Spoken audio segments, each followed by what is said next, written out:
Lean with the Floor Show. Kick it with your torso. Boys getting high and the girls even more. So wave your hands if you're not with a man. Can I kick it?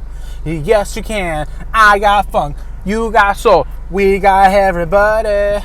I got the gift. Gonna stick it in the goal. It's time to move your body. But welcome back on this week's episode, or this week's installment of the Broken Kid podcast.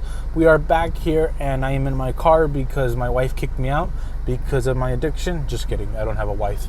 But I do have an addiction to porn. Kidding. Cocaine. Kidding. It's both.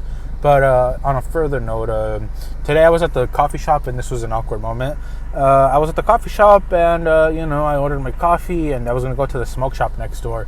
Not to fill my vice, but on the contrary, to just talk to the smoke shop owner because I know him. And the reason I wanted to leave was because I wanted to use his microwave because I know him like that, where I could put my sausage in his microwave, and I had 3 Rossworth sausages, so I was ready to do that. And as I'm doing it, the lady's like, "What are you gonna put in the? What are you gonna eat?" And I said, "Oh, I'm just gonna eat some food. I have some. I'm trying to bulk up." And I said because I struggle with my relationship with food is bad, so I'm trying to get it back to a good place. She's like, "Oh, really? I struggle too." And I said, "Yeah, I have anorexia." And she's like, "Oh, me too. I have an eating disorder." And I said, "Oh no, I'm just kidding." And then she said, "That's not funny." And the worst part was how funny the setup of the joke was, and how funny it could have actually been. But it's sad because she didn't think it was funny. So then I sat there for about, I come back, I eat my food, and I was going to say something like, I was hoping she'd be like, "Oh, you're back quick." And I said, "Yeah, because I ate the food," and then I threw it up because I felt so guilty for eating the food. But then I didn't do that. But I stood there studying for about an hour and a half, and I just felt guilty. I felt so horrible because I couldn't do anything. You can't, goddamn, God forbid you make a joke about a tragedy.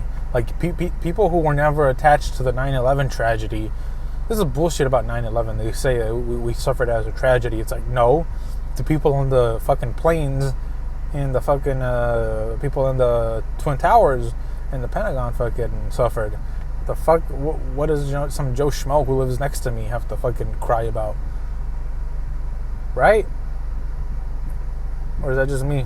It might be just me, and that's just how I think, but I don't think, that's like my mom crying about the Titanic. That shit happened when you weren't related to it. You also weren't alive. You're old, but you're not that old.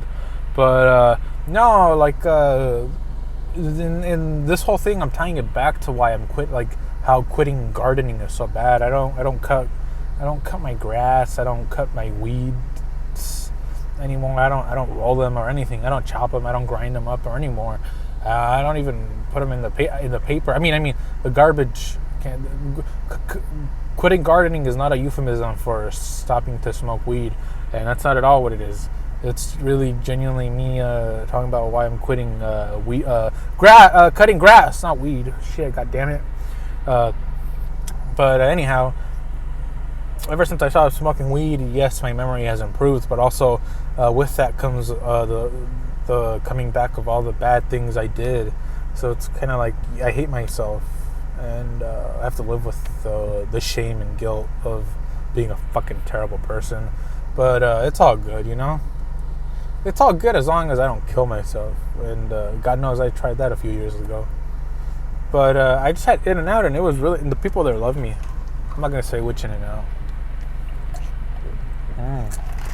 But their lemonade is good. It's free for me. As long as they don't fucking know. But I kind of want to go back to, what is that place called? That fucking thing. It's that place where you go skate. Skateland. Yeah, I want to go there, but there's so many fucking kids on a Sunday, I think. And you have to sign a fucking waiver. What if I split my dick open because I fall, or my nutsack gets stuck in the wheels? That shit would suck. That's the only other thing I could fucking imagine. But I honestly don't really know what else to say, because I'm being watched by these 2 fucking pedophiles. They want to fuck me. But yeah, that's about it. Well, I should probably leave that part out. But, one of the things that I started picking up is me and my friend make popsicles for each other. We make popsicles for each other, and we suck each other's popsicles, and it's pretty fun. We don't do it at the same time because, I mean, we kind of do, but we make it with we just suck on each other's popsicles, and we take time. We take turns doing it too, so we can give each other like feedback on what we like, what we don't like. But that's all. My friend is funny because I told him about the time that I got pulled over by a cop because I was at a park after hours, which I didn't realize that a grass has an hour of operation for when you can step on it and not step on it. And he pulls me over. He's like, "What the fuck are you doing?" And I was like, I had my rollerblades on, and he's all like, "Well, you can't beat. Well, what are you doing?" And I should have said, what I wanted to say was, "I'm buying a hooker and I'm shooting up heroin." Like, what the fuck does it look like? How many criminals are on fucking rollerblades at fucking 11? And he runs my fucking license and shit, and my fucking might as well should have just collected my pubes and DNA'd me.